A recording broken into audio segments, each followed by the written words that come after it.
Some 90 years ago, at the height of the Great Depression, one of the country's most infamous crime waves was in full progress, with criminals who are still remembered today.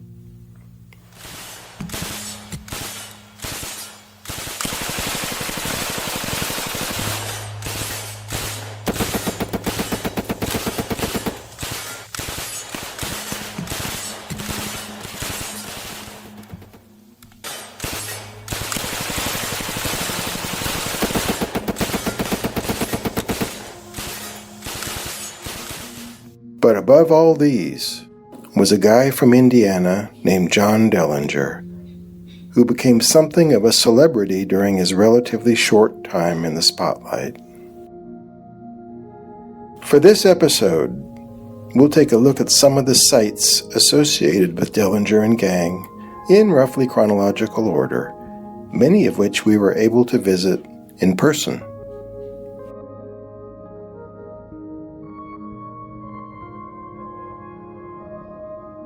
Like many things about John Dillinger, his birthplace involves some controversy and confusion. Multiple sources list his birthplace as 2077 Cooper Street in Indianapolis, with the family grocery store right next door at 2079 Cooper. So what's the problem? The problem is that Cooper Street in Indianapolis today is a different Cooper Street from the one that existed when Dillinger was a boy. And to top it off, the street addresses have changed as well. Some sources believe this empty lot is the site of Dillinger's family home, but this is on the newer Cooper Street, not the original one. The Cooper Street of 1903 is now called Caroline Avenue, and this site seems to be a better match. And indeed, Google Maps has this location marked as the John Dillinger childhood home. At that location, we see this home, and the stone wall and sidewalks do seem to be similar to this image from an old newsreel of sites related to John Dillinger. The current house seems to be different, however, both in style and exactly where it sits on the lot. So if this is the site, it's still a question as to whether this is the original house that Dillinger was born in or not. In any event, this is the general location where John Dillinger entered the world at 2 a.m. on Monday, June 22, 1903. He already had a 14-year-old sister, Audrey, who would for a time become a surrogate mother when Dillinger's mother passed away when he was only 3. When he was 9, his father remarried, and John would see half-brothers and half-sisters come along.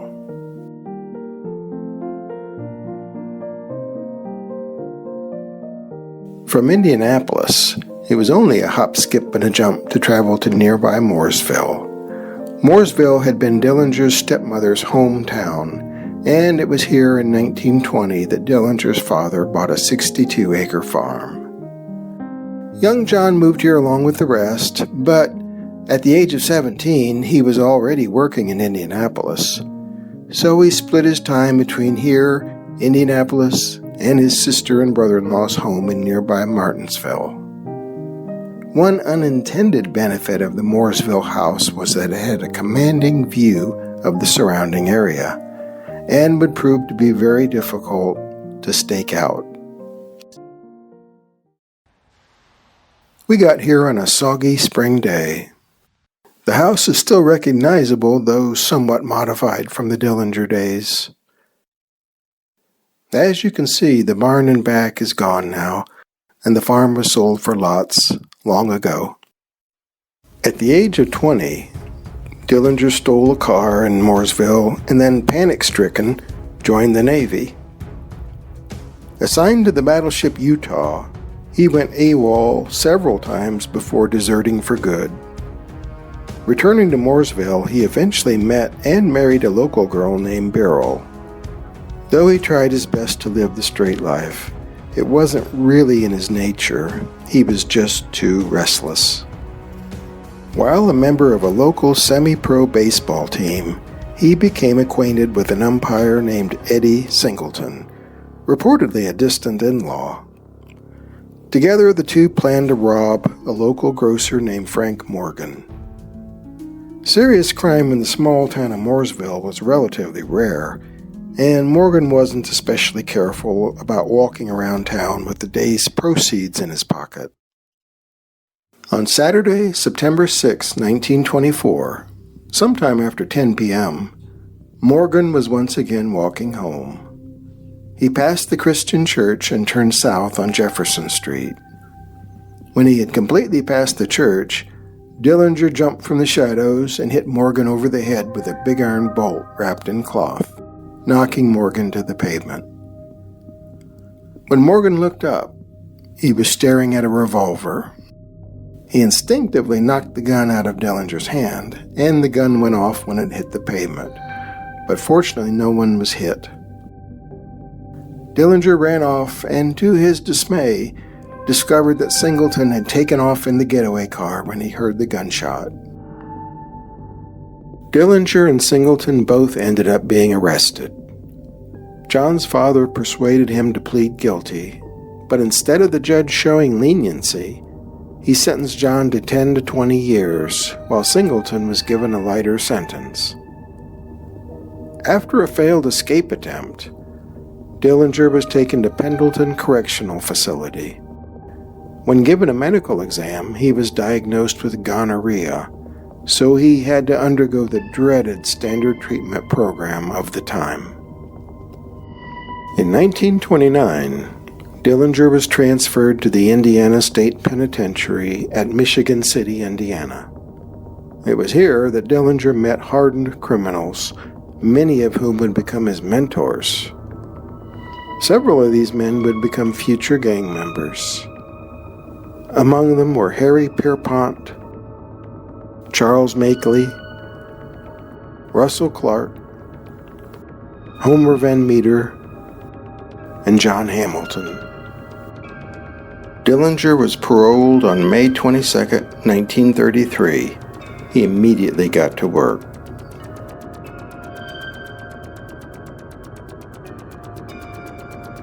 From Mooresville, we travel east to New Carlisle, Ohio, which is reported to be the site of Dillinger's first actual bank robbery.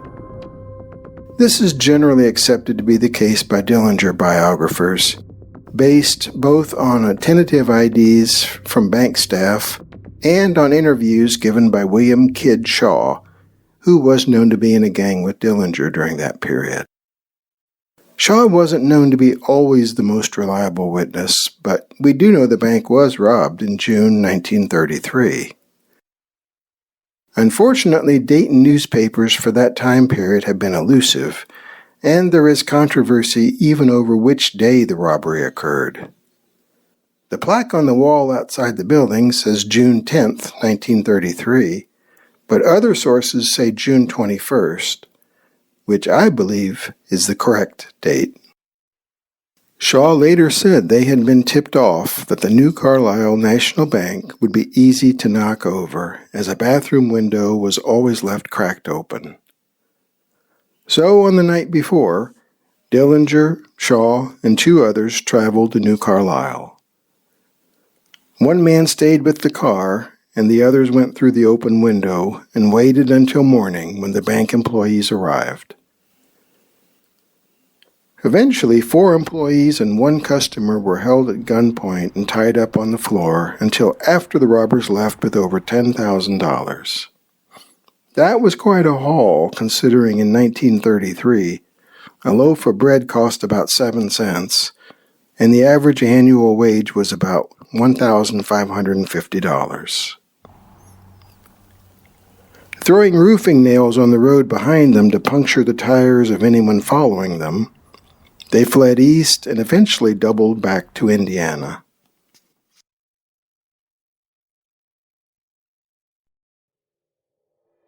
From New Carlisle, traveling well over an hour to the north, we come to the town of Bluffton, Ohio. In the summer of 1933, Dillinger and gang had made several forced withdrawals from banks and other businesses, mostly in Indiana. Dillinger had acquired a nickname of the Jackrabbit because of the speed and gracefulness with which he jumped over bank counters and even teller cages. In contrast to popular belief, Dillinger is alleged to have injured and even attempted to kill more than one person on the various jobs they pulled. Later on, he was alleged to have shot and killed a police detective in a gun battle in East Chicago, Indiana. However, he was usually the calmest person at any of his bank jobs, and could even be considerate to his victims. Eventually, his various gangs would start taking hostages with them to use as human shields to stand on the running boards of the getaway car, even if it was the dead of winter. This so unnerved one victim that his health declined, and he died several months later. And so it was that on Monday, August 14th, 1933, shortly before noon, a sedan with Indiana plates pulled up next to the Citizens National Bank building in Bluffton. Two men walked into the bank, followed soon after by a third, holding 3 bank employees and 1 customer at gunpoint. One of the men, guess who, jumped over the grillwork of one of the teller windows and began gathering up money. Not satisfied with the amount of money collected, he wanted to know where the rest of it was. A bank bookkeeper pointed to the vault, which had a newly installed time lock on it. Just then, the bank's alarm went off, which did not ruffle the jackrabbit's feathers at all, but the other 2 men with him ran out into the street, each reportedly brandishing a pair of .45 caliber revolvers. On top of all this, the local waterworks began to sound its noon siren. The 2 men began firing in all directions, near anyone they saw stirring, not necessarily to hit anyone, but to make sure no one interfered. Reportedly, the extra gang member outside with the Thompson submachine gun never fired it, although it's curious that these bullet marks are so close together if they were made by a handgun.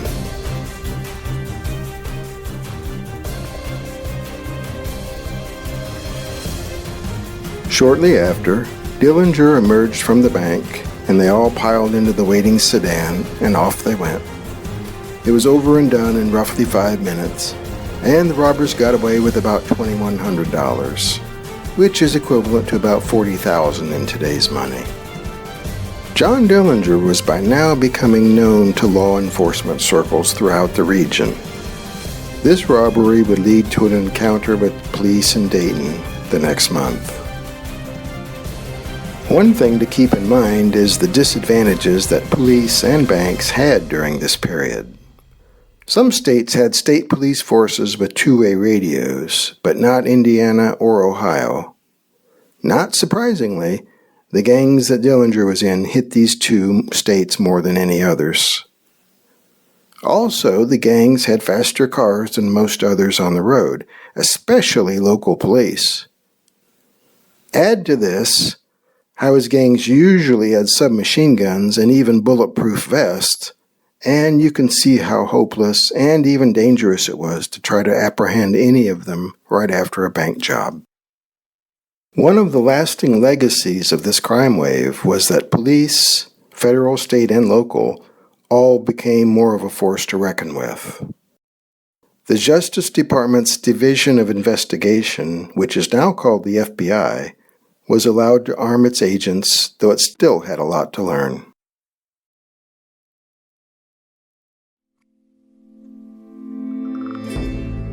From Bluffton, we travel back to Indianapolis, where Dillinger's next bank job seems to have been pulled off. On September 6, 1933, 2 cars pulled up in front of the Massachusetts Avenue State Bank.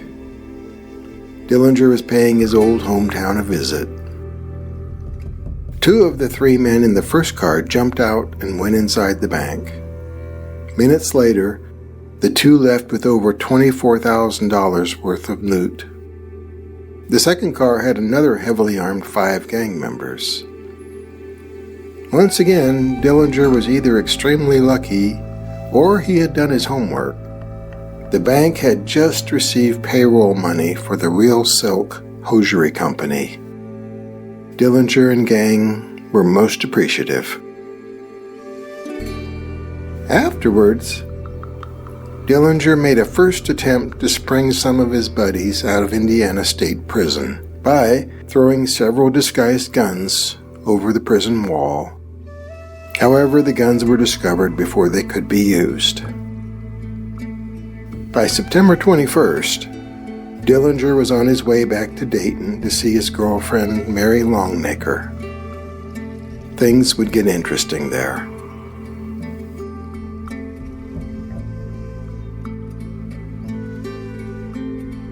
Dillinger had met Mary Longnecker through her brother, whom Dillinger had met in prison. He'd been seeing her since earlier that summer. She'd had a nasty separation from her husband, who had snatched their 2 daughters.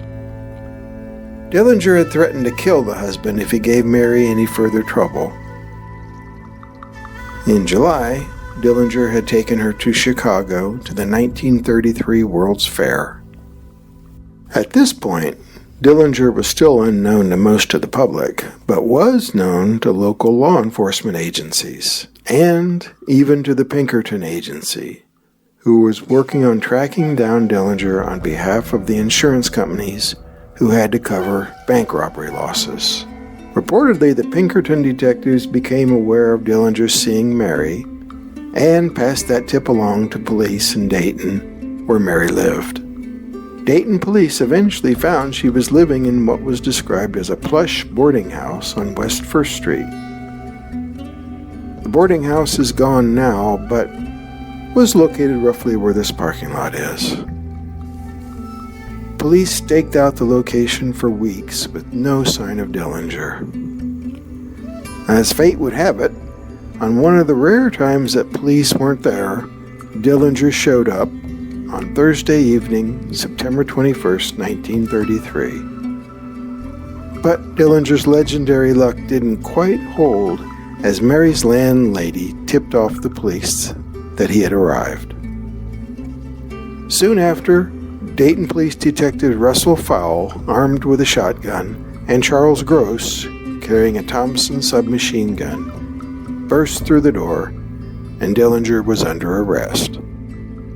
Dillinger was kept under heavy guard. On September 26th, while Dillinger was still in the Dayton jail, his efforts to free some of his pals from Indiana State Prison finally paid off. He had arranged for guns to be smuggled into the clothing shop at the prison, where friends and inmates Harry Pierpont, Charles Makeley, Red Hamilton, Russell Clark, Ed Schaus, and 5 others were waiting for them. They took hostages and escaped that very day. Dayton police did their best to keep the news from Dillinger, in the hope that he might not know his buddies were free and might come to rescue him. They hoped he might actually confess to at least the bank robbery in Bluffton. They were disappointed. Arrangements were made to turn Dillinger over to the Allen County, Ohio Sheriff at Lima, since the Bluffton robbery had occurred in Allen County. Meanwhile, negotiations were occurring between Ohio and Indiana as to who would try him first. Allen County Sheriff Jess Sarber did not have a law enforcement background and had only been sheriff for a few years. Detective Fowle told Sarber on the phone that Dillinger wasn't an ordinary prisoner, but Sarber wasn't impressed. He would come to regret it. Here's where things once again get a bit murky. According to several sources, an arrangement was made for Dayton police to meet Allen County Sheriff's deputies on Thursday, September 28th, to transfer custody of Dillinger over to Allen County. They were to meet at Piqua, roughly halfway between Dayton and Lima. The problem was that when Allen County Sheriff's deputies arrived, they were so lightly staffed that Dayton police refused to hand Dillinger over to them until Sheriff Sarber sent more reinforcements. It was pretty clear that the sheriff didn't understand how dangerous it was going to be to keep Dillinger in his jail. The part missing from the official story is that apparently Dillinger was taken to the Shelby County Sheriff's office in nearby Sidney, Ohio, to await the reinforcements. The event was apparently never made public, even in Shelby County, until the 1980s, when then-Sheriff John Lenhart revealed it to the local newspaper. At that time, the sheriff's office still had a registry book with an entry for Dillinger. The book has since gone missing. Apparently, Dillinger was in the Shelby County Jail between 8 to 10 hours. Unfortunately, I haven't been able to track down any stories of his time there. And at the end of it all, he was being driven up to the Allen County Jail. His legend was about to begin.